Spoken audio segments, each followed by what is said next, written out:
தேவனுடைய சித்தத்தை நம்மால் அறிந்து கொள்ள முடியுமா? தேவனுடைய சித்தம் என்ன என்பது நமக்கு விளங்குமா? நம்மால் புரிந்து கொள்ள முடியுமா?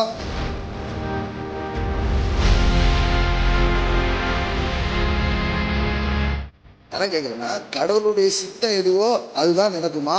நீங்க ஜெபம் பண்றது நடக்குமா? நான் என்னதான் பண்ணாலும் அவர் சித்தம் தான் நடக்க போகுதுன்னா அப்ப நான் ஏன் பண்ணணும்?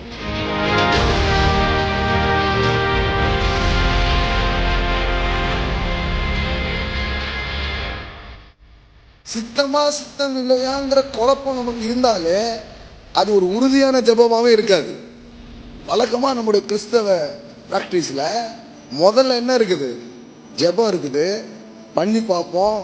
நடந்துச்சுன்னா அவர் சித்தம், நடக்கலனாலும் அவர் சித்தம். எப்படி இருக்குது? இது சூப்பரா இருக்குல்ல.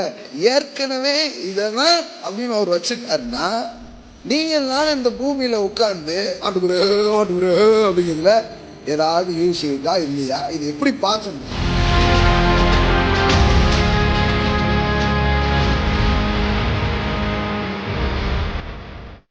இன்னும் சொல்ல போனா பிரேயருங்கிறது என்ன?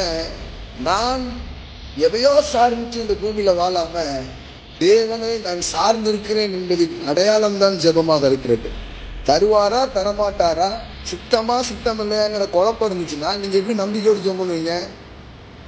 எதுக்கும் அப்ளிகேஷனை போடுவோம், பாஸ் ஆனா பார்ப்போம், அவ்வளோனா ஆனாலும் சந்தோஷம், அவ்வளோனாலும் சந்தோஷம், இப்படி நம்ம போயிடுவோம்.